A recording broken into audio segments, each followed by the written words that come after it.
আমরা যেটা এতদিন জানতাম যে সিনা চাক, নবীজির এই যে বুক ফেড়ে জমজমের পানি দিয়ে ধুয়ে পরিষ্কার করে আল্লাহ তার উপরে আবার বসিয়ে দিয়েছিল। আপনার একটু চিন্তা আসে না যে নবীজির অন্তরের ভেতরে কি পাপের কোন কালিমা ছিল যে যেটা জমজমের পানি দিয়ে আল্লাহ ধুয়ে দিয়েছে? আর আপনি এই হাদিস পড়েন না, সুবহানাল্লাহ পড়েন, চিন্তা করেন না কেন? বিশ্ব নবীকে আল্লাহ জানিয়েছেন মা তাকদ্দামা মিন যামবিহি ওয়া মা তাআখার, তার আগে এবং পরে কোনো গুনাহ নেই। তোমার যদি গুনাহ না থাকবে, তোমার বুক চিরে কোন কারণে ওইটা বের করে ধুয়ে দিলে সব মানব। রাসূলুল্লাহ সাল্লাল্লাহু আলাইহি ওয়াসাল্লামের আত্মাকে সিনা, বুক কেটে, যেটাকে আমরা বাংলায় বলি, উর্দুতে বলি সিনা চাক করা, রাসূল সাল্লাল্লাহু আলাইহি ওয়াসাল্লামের বুক কেটে তার আত্মা কলিজা বের করে জমজমের পানি দিয়ে পরিষ্কার পরিচ্ছন্ন করে পুনরায় সেটা রাসূল সাল্লাল্লাহু আলাইহি ওয়াসাল্লামের বুকের মধ্যে স্থাপন করে সেলাই করে দেওয়া হয়, যার দাগ রাসূল সাল্লাল্লাহু আলাইহি ওয়াসাল্লামের বুকে ছিল। এই যে আল্লাহর রাসূলের আত্মাকে, নফসকে জমজমের পানি দিয়ে পরিষ্কার করা হলো, এই পরিষ্কার পরিচ্ছন্নতা মহা গুরুত্বপূর্ণ।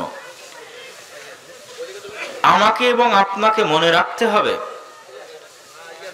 আমরা আজকে যারা এই পৃথিবীতে অবস্থান করছি, আমাদের এই দেহ, আমাদের এই হাত, এই পা, এই চুল, আমাদের এই অঙ্গ প্রত্যঙ্গ, সকল কিছু পৃথিবীতে তৈরি হয়েছে। মায়ের পেটে যখন আমাদের নিথর দেহ ছিল, গোশতের টুকরা, গোশতের পিণ্ড ছিল, তখন ওই মায়ের পেটে তৈরি হওয়া, দুনিয়াতে তৈরি হওয়া, মায়ের পেটে তৈরি হওয়া ওই নিথর দেহ গোশতপিণ্ডের মধ্যে ৪৪ দিন আল্লাহর পক্ষ থেকে নির্ধারিত ফেরেশতা নির্ধারিত দিনে মায়ের পেটে আসমান থেকে নিয়ে আসা রূহ ফুঁকে দিয়ে যায়। ফলত আমাদের শরীর দুনিয়াতে তৈরি হলো, আমাদের ভিতরে যে রূহ আছে এটা কোথায় থেকে এসেছে? কথা বলতে হবে, কোথায় থেকে? আসমান থেকে। কোথায় থেকে? আসমান থেকে এসেছে। ওই যে রূহ আসার আগে আমার দেহ যেমন নিথর ছিল, রূহ আসার পরে বাচ্চা মায়ের পেটে লাথি মারা শুরু করে, নড়াচড়া শুরু করে। আবারও এক নির্ধারিত দিনে, এক নির্ধারিত সময়ে, আবারও এক নির্ধারিত ফেরেশতা আমাদের এই দুনিয়াতে তৈরি হওয়া 50, 60, 20, 30 বছরে বড় হওয়া এই দেহের ভিতর থেকে আসমানি ওই রূহকে বের করে নিয়ে চলে যাবে। সেই দিন আবার আমাদের এই দেহটা মায়ের পেটে যেমন অথর গোশতপিণ্ড ছিল, ওরকম গোশতের টুকরার মতো পৃথিবীতে পড়ে থাকবে। তো এই সংক্ষিপ্ত কথাই যেটা বুঝাতে চাচ্ছি সেটা হচ্ছে, আত্মা যেটা, রূহ যেটা, নফস যেটা, এটা পৃথিবীতে তৈরি হয়নি। পৃথিবীতে তৈরি হয়নি। কোথায় থেকে এসেছে? আসমান থেকে এসেছে। দ্বিতীয় পয়েন্ট, আল্লাহ সুবহানাহু ওয়া তাআলা এই পৃথিবীকে যেইভাবে ডেভেলপ করেছেন, পৃথিবীর সিস্টেমকে যেইভাবে সাজিয়েছেন, মানুষ যেমন সফটওয়্যার তৈরি করে, গেম তৈরি করে, আল্লাহ সুবহানাহু ওয়া তাআলা এই পৃথিবীর সিস্টেম যেভাবে সাজিয়েছেন, তাতে আল্লাহ সুবহানাহু ওয়া তাআলা মানুষের এই অন্তরকে, মানুষের এই নফসকে পথভ্রষ্ট করার জন্য আগে থেকেই শয়তান প্রস্তুত করে রেখেছেন, ইবলিস এবং তার বিশাল বাহিনী। আর এই ইবলিস এবং বিশাল বাহিনীকে আল্লাহ ক্ষমতা দিয়েছেন যে তারা আমাদের এই নফসকে কন্ট্রোল করতে পারবে। আল্লাযী ইউওয়াসওয়িসু ফি সুদুরিন নাস, সবার মুখস্থ আছে সূরা নাসের মধ্যে। ওই শয়তান থেকে পরিত্রাণ চাই, যেই শয়তান মানুষের অন্তরে, মানুষের হৃদয়ে, মানুষের নফসে ওয়াসওয়াসা দিতে পারে।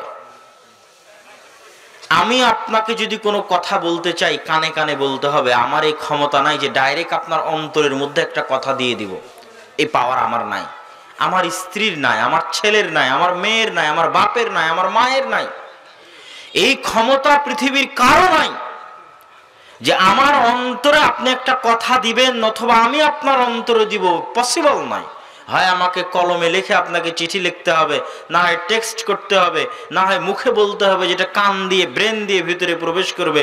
আর আল্লাহ শয়তানকে এই ক্ষমতা, এই পাওয়ার দিয়েছে যে শয়তান আমাদের নাফসকে কন্ট্রোল করতে পারে। তাহলে পৃথিবীর শুরুতেই, মানব সৃষ্টির শুরুতেই যে নাফস নিয়ে আমরা পৃথিবীতে জীবন যাপন করছি, এই নাফসের উপর কন্ট্রোল করার ক্ষমতা আল্লাহ কাকে দিয়েছে? শয়তানকে দিয়েছে। এর অসংখ্য অগণিত দলিল আছে।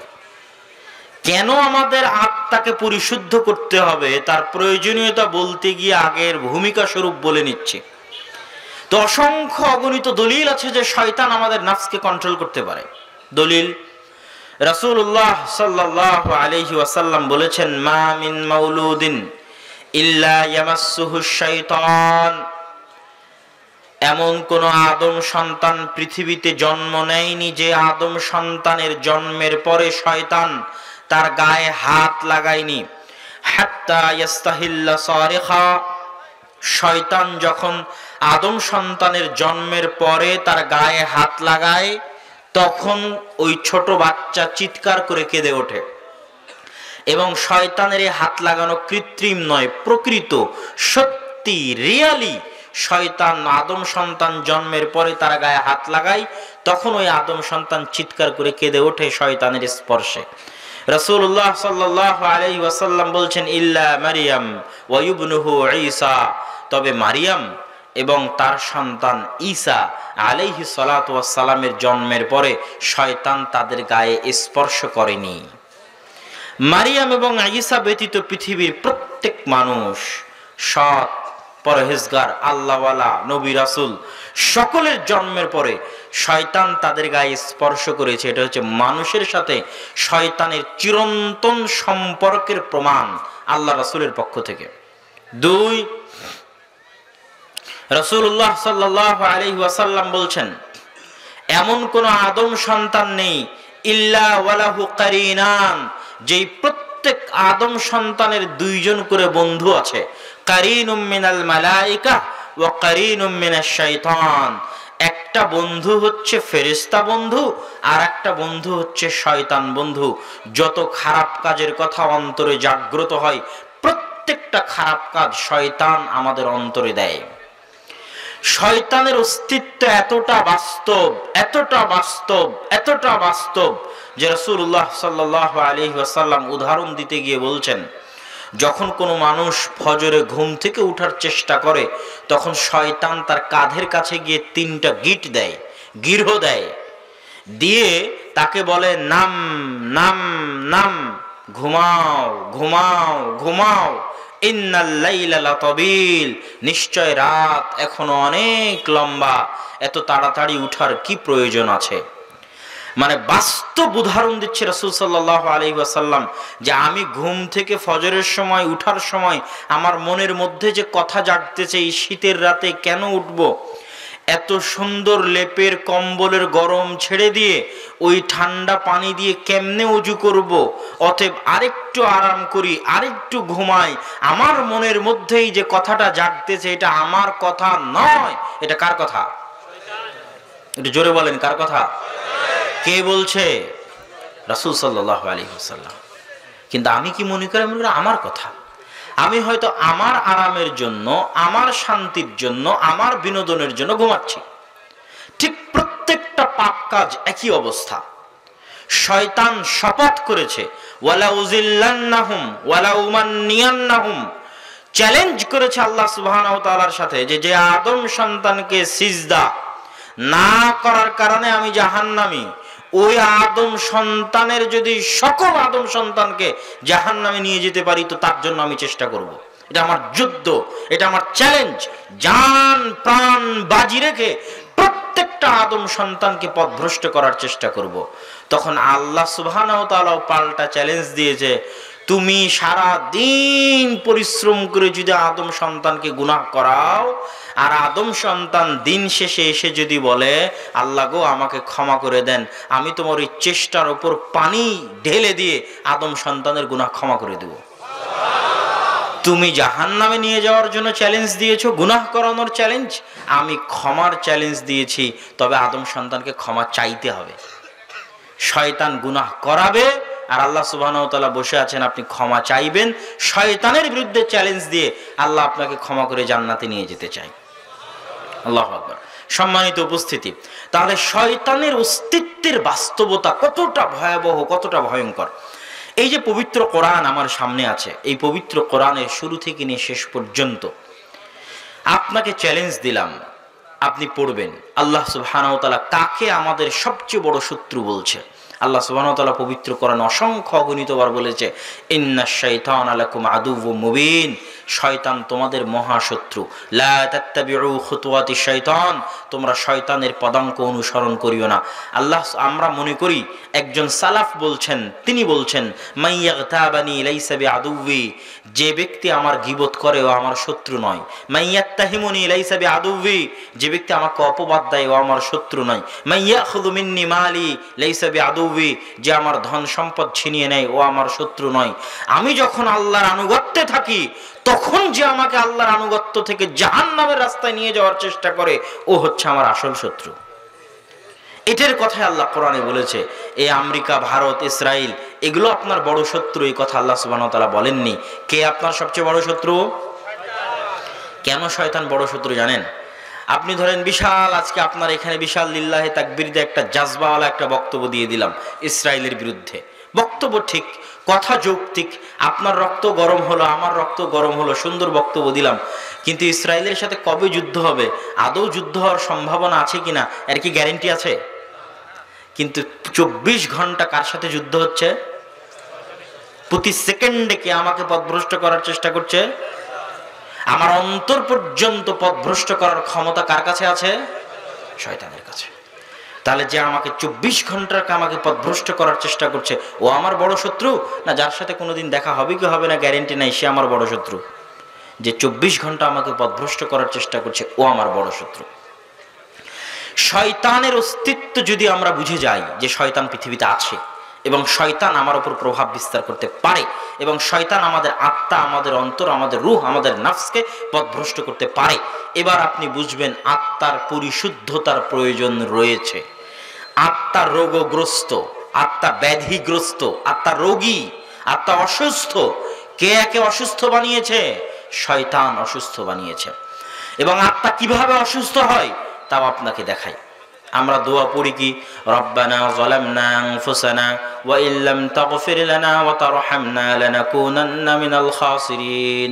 হে আল্লাহ, যালামনা আনফুসানা, আমার আত্মার উপর, নাফসের উপর অত্যাচার করেছি। কোন জিনিসের উপর যখন অত্যাচার করা হয় তখন এটা অসুস্থ হয়ে যায়, ভালো থাকে না। আমরা দোয়ার মধ্যে বলছি যে আল্লাহ গো, আমরা অত্যাচার করেছি। কেমনে অত্যাচার হয়? দোয়া মাসুরার মধ্যে বলছেন আল্লাহুম্মা ইন্নী যালামতু নাফসি, আল্লাহ আমি অত্যাচার করেছি। আমরা আমাদের নাফস, আত্মার উপর অত্যাচার করেছি। কেমনে আপনি আপনার আত্মা এবং নাফসের উপর অত্যাচার করলেন? দেখেন রাসূলুল্লাহ সাল্লাল্লাহু আলাইহি ওয়াসাল্লাম এই অত্যাচারের ধরন বর্ণনা করেছেন যে কিভাবে আমরা নাফসের উপর অত্যাচার করি। তিনি বলেন, ইন্নাল আবদা ইযা আখতা খাতিআতান, যখন কোনো বান্দা একটা গুনাহ করে, নুকিতাত ফি কলবিহি নুকতাতান সাউদা, তখন তার হৃদয়ের উপর একটা কালো দাগ পড়ে যায়। জালামনা, অত্যাচার হচ্ছে অন্ধকার, জুলম অন্ধকার, জুলমা অন্ধকার, কালো অন্ধকার, অত্যাচার অন্ধকার। যখন মানুষ কোনো গুনাহ করে তখন তার হৃদয়ের উপর একটা কালো দাগ পড়ে যায়। ফাস্তাগফারা ওয়া তাবা, যদি তওবা করে, ইস্তেগফার করে, অন্তর আগের অবস্থায় ফিরে যায়। আর যদি তওবা ইস্তেগফার না করে তাহলে কালো দাগ বাড়তে বাড়তে বাড়তে বাড়তে পবিত্র কোরআনে আল্লাহ সুবহানাহু ওয়া তাআলা বলেছেন, কাল্লা বাল রানা আলা কুলুবিহিম খাতামাল্লাহু আলা কুলুবিহিম, কালো কুচকুচে হয়ে আল্লাহ সুবহানাহু ওয়া তাআলার পক্ষ থেকে মোহর মারা হয়ে যায়। একদম নিষিদ্ধ যে সেখানে কোনো দ্বীনের কথা, হকের কথা প্রবেশ করবে, এরকম কোনো সুযোগ থাকে না, রাস্তা বন্ধ হয়ে যায়। এই কথা রাসূলুল্লাহ সাল্লাল্লাহু আলাইহি ওয়াসাল্লাম বলেছেন। এইভাবে প্রত্যেকটা কালো দাগ এই হৃদয়ের উপর একটা অত্যাচার। সম্মানিত উপস্থিতি, আত্মার বিশুদ্ধতার যে গুরুত্ব আছে, প্রয়োজনীয়তা আছে, এ কথা স্বয়ং রাসূল বলেছেন, এ কথা স্বয়ং আল্লাহ সুবহানাহু ওয়া তাআলা বলেছেন। দলিল আল্লাহ সুবহানাহু ওয়া তাআলা পবিত্র কোরআন মাজিদে বলছেন, ক্বাদ আফলাহা মান তাযাক্কা, ওই ব্যক্তি সফল কাম যে তার আত্মাকে পরিশুদ্ধ করলো। ওই ব্যক্তি সফল কাম যে তার আত্মাকে পরিশুদ্ধ করলো। ইয়াউমা লা ইয়ানফাউ মালুন ওয়ালা বানুন, যেই দিন মানুষের ধন সম্পদ কোনো কাজে আসবে না, যেই দিন মানুষের সন্তান সন্ততি কোনো কাজে আসবে না, ওই দিন একমাত্র কাজে আসবে ইল্লা মান আতা বিকলবিন সালিম, যে পরিচ্ছন্ন পরিষ্কার আত্মা নিয়ে কিয়ামতের মাঠে উপস্থিত হবে, বিশুদ্ধ আত্মা নিয়ে কিয়ামতের মাঠে উপস্থিত হবে। একমাত্র বিশুদ্ধ পরিচ্ছন্ন আত্মাই কিয়ামতের মাঠে মানুষের কাজ দিতে পারে, মানুষের উপকার করতে পারে। রাসূলুল্লাহ সাল্লাল্লাহু আলাইহি ওয়াসাল্লাম বলছেন, আলা ইন্না ফিল জাসাদি মুদগাতুন, শুনে রাখো হে দুনিয়ার মানুষ, এই পুরো শরীরটা যদি একটা সেনাবাহিনী হয়, এই হাত একটা সেনা সদস্য, এই হাত একটা সেনা সদস্য, চোখ একটা সদস্য, নাক একটা সদস্য, কান একটা সদস্য, এগুলো যদি বিশাল সেনাবাহিনীর এক একটা সদস্য হয়, তাহলে এদের প্রধান সেনাপতি হচ্ছে তোমাদের বুকের ভিতরে থাকা একটা গোস্তপিণ্ড। ফাইন সালুহাত সালুহা সাইরুল জাসাদ, যদি এই গোস্তপিণ্ডটা সৎ হয়ে যায়, পরিষ্কার পরিচ্ছন্ন হয়ে যায়, তাহলে বাকি যে সদস্য আছে এরাও ঠিক হয়ে যাবে। আর এটা যদি কলুষিত হয়, নোংরা হয়, অপরিষ্কার অপরিচ্ছন্ন ময়লা হয়ে যায়, তাহলে বাকি অঙ্গ প্রত্যঙ্গ কোনোদিন ঠিক থাকতে পারবে না। কেননা বাকি অঙ্গ প্রত্যঙ্গ এই হৃদয়ের কথাই চলে, এর আদেশে চলে, এর অনুসরণে চলে। অতএব তোমাদের জন্য জরুরি কর্তব্য হচ্ছে এটাকে পরিচ্ছন্ন করা, এটাকে পরিশুদ্ধ করা, এটাকে প্রশিক্ষিত করা। সম্মানিত উপস্থিতি, আল্লাহ সুবহানাহু ওয়া তাআলা পবিত্র কোরআন মাজিদে মানুষের আত্মার পরিশুদ্ধতার গুরুত্ব বলতে বলতে এই পর্যায়ে বলেছেন যে রাসূলকে পাঠানোই হয়েছে সাহাবীদের আত্মাকে বিশুদ্ধ করার জন্য। আল্লাহ রাসূলের আত্মা তো আল্লাহ জিবরাইল দিয়ে জমজমের পানি দিয়ে পরিষ্কার করে দিলেন, সাহাবীদের আত্মাকে কে বিশুদ্ধ করবে? রাসূল সাল্লাল্লাহু আলাইহি ওয়াসাল্লাম বিশুদ্ধ করবেন। যেমন আল্লাহ সুবহানাহু ওয়া তাআলা পবিত্র কোরআন মাজিদে বলছেন, হুয়াল্লাযী বাআসা ফিল উম্মিয়িনা রাসূলা, সেই সত্তা যিনি তোমাদের মধ্যে রাসূলকে প্রেরণ করেছেন। কেন জানো? ইয়াতলু আলাইহিম আয়াতিহি, আল্লাহর কিতাব কোরআন থেকে তোমাদের মাঝে আয়াত পড়ে শোনাবে। ওয়াইজা মসজিদে জামাতে তাকবীরে তাহরিমের সাথে আদায় করবে। তাহলে আপনি বুঝবেন ও 200টা তৃতীয় বিশ্বযুদ্ধে শয়তানকে পরাজিত করেছে। আল্লাহু আকবার। তাহলে এই আত্মা এবার প্রশিক্ষণ পাচ্ছে শয়তানের বিরুদ্ধে লড়াই করার। যখন 200টা যুদ্ধে টানা পরাজিত করবে শয়তানকে, টানা কোনো বিরতি ছাড়া, বিরতিহীন ভাবে, পরাজয়ের পর পরাজয়, পরাজয়ের পর পরাজয়, পরাজয়ের পর পরাজয়, টানা বিরতিহীন ভাবে 200টা যুদ্ধে শয়তানকে পরাজিত করেছে, তখন এই আত্মা এতটা প্রশিক্ষিত হয়ে যাবে যে এখন শয়তান ওকে যেটা বলবে ওটে ও আর শুনবে না। ওর নিজে নিজে ডিসিশন নেওয়ার বা আমার এবং আপনার নিজেদের আত্মার উপর কন্ট্রোল ক্ষমতা থাকবে যে না এটা করা যাবে না, এটা করব। এখন তো কোনো কন্ট্রোল ক্ষমতা নাই, শয়তান যা বলছে তাই করছে, যখন যেটা শয়তান করতে বলছে সেটাই করছে। উই হ্যাভ নো কন্ট্রোল পাওয়ার, আমাদের কোনো কন্ট্রোল ক্ষমতা নাই আমাদের নিজের নফসের উপর, নিজেদের আত্মার উপর। যখন খাবার দেখছি পেট ভরে খেয়ে নিতে হবে, বাস, কোনো কন্ট্রোল নাই। যখন দেখছি মোবাইলে একটা অশ্লীল ছবি আসতেছে ওটা দেখে শেষ করে দিতে হবে, কোনো কন্ট্রোল নাই। যখন দেখতেছি এখানে হারাম টাকা পাওয়া যাচ্ছে ইনকাম করে নিতে হবে, কোনো কন্ট্রোল নাই। যখন দেখতেছি এখানে বিড়ি সিগারেট আছে খেয়ে ফেলে দিতে হবে, কোনো কন্ট্রোল নাই। যখন দেখতেছি এখানে একটা মেয়ের মোবাইল নাম্বার পাওয়া যাচ্ছে ফোন দিয়ে গল্প করতে হবে, কোনো কন্ট্রোল নাই। তাহলে প্রত্যেকটা পদক্ষেপে শয়তান আমাকে যে অর্ডার দিচ্ছে আমি বিনা দ্বিধায় বিনা চিন্তায় শয়তানের রাস্তায় চলতেই আছি। আর শয়তান ততক্ষণ পর্যন্ত আরামে চালাতেই পারবে যতক্ষণ আপনি আত্মাকে কোনো কাজ না দিবেন। তাহলে আপনি যে গুনাহের সাথেই থাকেন, পৃথিবীর যত বড় গুনাহের সাথে থাকেন, আপনার সবচেয়ে বড় পথ হচ্ছে ওই গুনাহ থেকে বাঁচার। সেটা হচ্ছে গুনাহগুলো হচ্ছে কেন?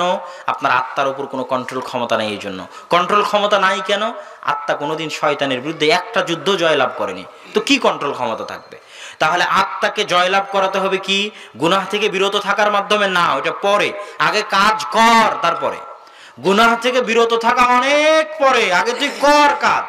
কোনো কাজই তো নাই, কি করবে? তো একটাই কাজ আল্লাহ সুবহানাহু ওয়া তাআলা এই জন্য দিয়েছে, সেটা হচ্ছে 5 ওয়াক্ত সালাত। এইটা একটা কাজ, এইটা যদি করার মধ্যে কেউ থাকে তাহলে আত্মাকেও আদেশ মানাতে পারতেছে, ইউ হ্যাভ ডু, এই আত্মা এটা করতে হবে, কিন্তু এখন ফজরের নামাজ পড়তে হবে, এখন জোহরের নামাজ পড়তে হবে। এই যে অর্ডার, ও আপনার অর্ডার মানতেছে, আস্তে আস্তে ওকে আপনি কাজ করাচ্ছেন। এইভাবে যখন সালাতের মধ্যে আপনি পাবন্ধ হয়ে যাবেন এবং অন্তত প্রথম ধাপ কমপ্লিট করবেন 40 দিনের, তখন আপনি আসলে শয়তানের যে কন্ট্রোল ক্ষমতা আপনার আত্মার উপর আছে এটা অনেকটা কমে যাবে এবং আপনার নিজের কন্ট্রোল ক্ষমতা আপনার আত্মার উপর বাড়বে। আল্লাহ সুবহানাহু ওয়া তাআলা আমাদের তৌফিক দান করুক, আল্লাহুম্মা আমিন। সম্মানিত উপস্থিতি, এবার তৃতীয় পদ্ধতি, আত্মাকে প্রশিক্ষিত করার, প্রশিক্ষণ দেওয়ার, পরিশুদ্ধ করার তৃতীয় কাজ বলার আগে মাঝখানে আরেকটা কথা বলিনি যে ইসলামে যত হুকুম আহকাম আছে সব হুকুম আহকাম দিন শেষে আত্মাকে পরিশুদ্ধ রাখার জন্যই। সব হুকুম আহকামই দিন শেষে আত্মাকে ক্লিন রাখার জন্য।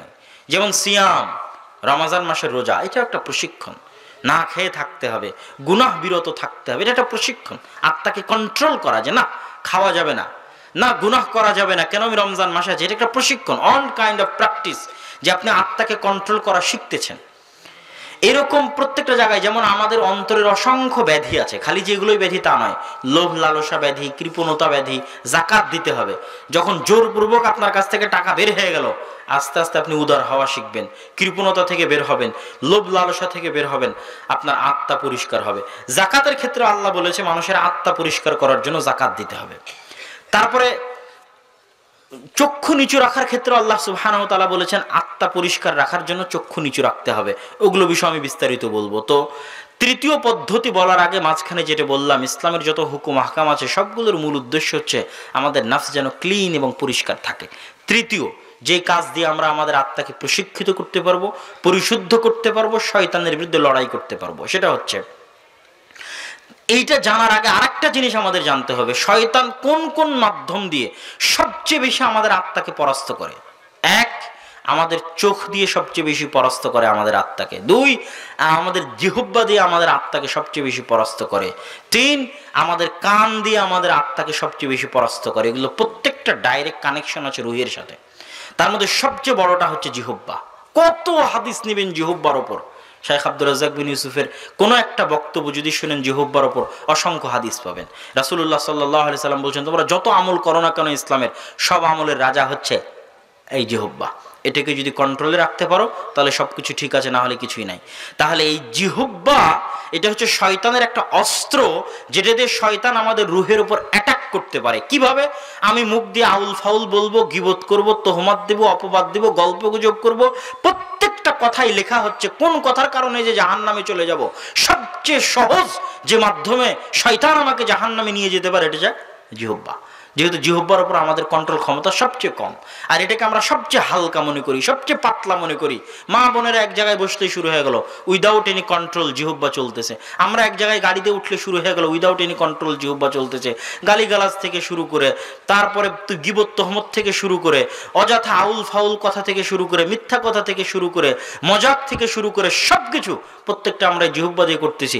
আর এই কোনটার কারণে যে জাহান্নামে চলে যাবো আমরা জানি না। তাহলে অতি সহজে যেটা দিয়ে শয়তান আমাদের জাহান্নামে নিয়ে যেতে পারে, এটা জিহ্বা।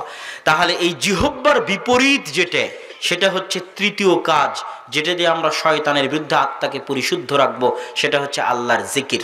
সেটা কি? আল্লাহর জিকির। লিসানুন যাকির, যেই জিহ্বা আউল ফাউল বকে না, গীবত তোহমত করে না, অযথা পেঁচাল পারে না, গল্প গুজব করে না, আড্ডা পিটে না, লিসানুন যাকির, বরং প্রতি পদক্ষেপে, প্রতি ধাপে ধাপে যেই জিহ্বা কার নাম উচ্চারণ করে?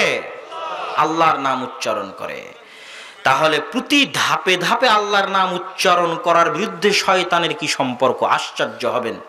রাসূলুল্লাহ সাল্লাল্লাহু আলাইহি ওয়াসাল্লাম যত দোয়া দিয়েছেন, প্রত্যেকটা দোয়াকে উনি শয়তানের সাথে কানেক্টেড করেছেন, প্রত্যেকটা দোয়া।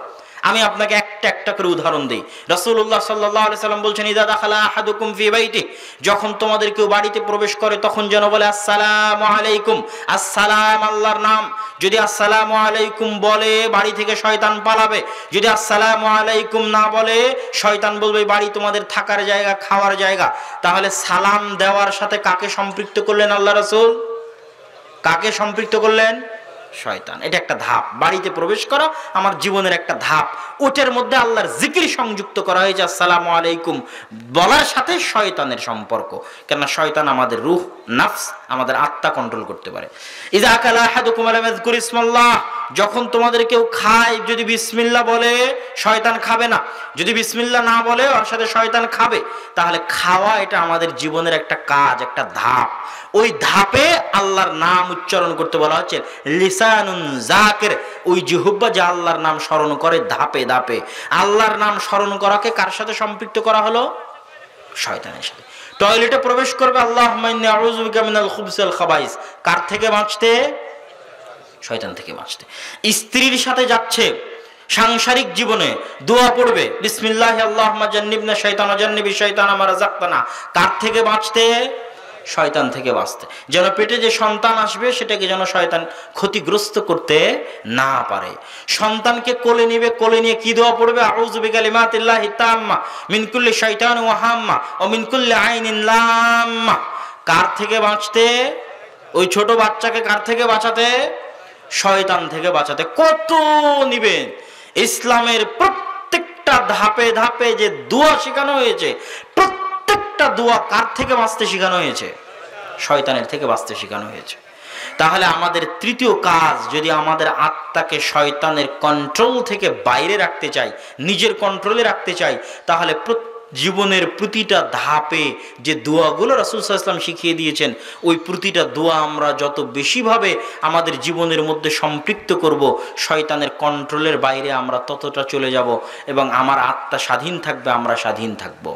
সম্মানিত উপস্থিতি, একজন রাশিয়ান জাদুকর, আল্লাহু আলাম তার কথা সত্য মিথ্যা কতটুকু, কিন্তু হাদিসে তো প্রমাণ হয়।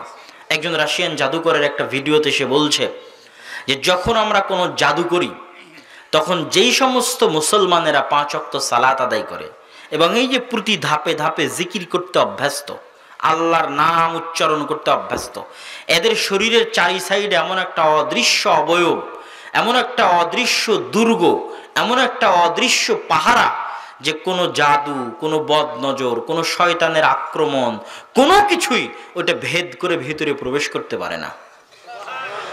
একই কথা রাসূলুল্লাহ সাল্লাল্লাহু আলাইহি সাল্লাম বলেছেন। কিন্তু জাদুও শয়তানের, বদনজরও শয়তানের, কুদৃষ্টিও শয়তানের, অন্তরের উপর ওয়াসওয়াসাও শয়তানের। কি বলছেন রাসূলুল্লাহ? কেউ যদি ঘুমায় আর আয়াতুল কুরসি পড়ে, আল্লাহর পক্ষ থেকে একটা ফেরেশতা সকাল পর্যন্ত গার্ড দিবে যেন শয়তান আর কোনো ক্ষতি করতে না পারে।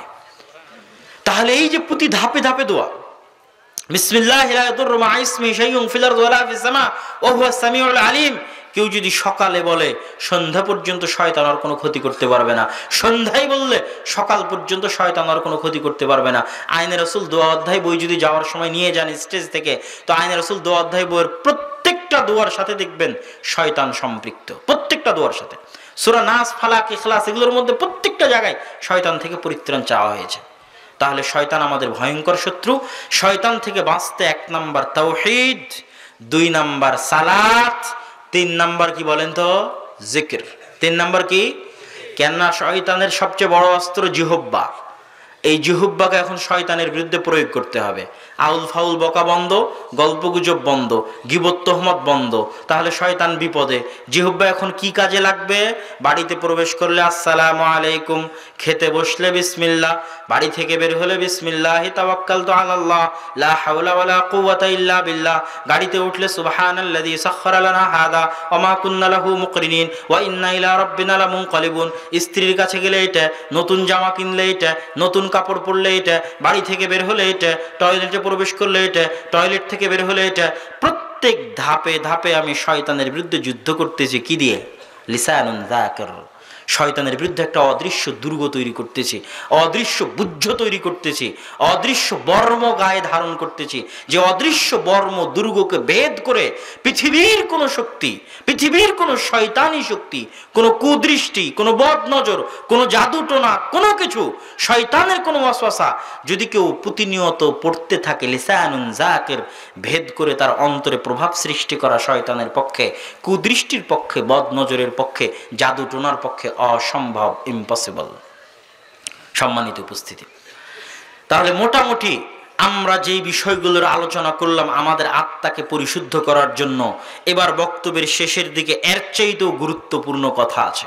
সেটা হচ্ছে আমাদের আত্মার আর এক ধরনের যে রোগগুলো আছে, যে রোগগুলোর কথা জাকাতের আলোচনার মধ্যে সংক্ষিপ্ত করে বললাম, ওই রোগগুলো থেকে পরিষ্কার রাখাও আত্মাকে পরিষ্কার রাখা। সেটা কি? আপনার যদি রাগ হয় প্রচুর, তাহলে রাগ আত্মার রোগ, আপনি অসুস্থ। যে প্রচন্ড রাগী, ও যখন রাগান্ত অবস্থায় আছে ও অসুস্থ। আপনার যদি অন্তরে হিংসা থাকে, তাহলে হিংসা আপনার অন্তরের অসুস্থতা। আপনি হিংসুটে মানে আপনি একজন মানসিক রোগী। আপনার অন্তরে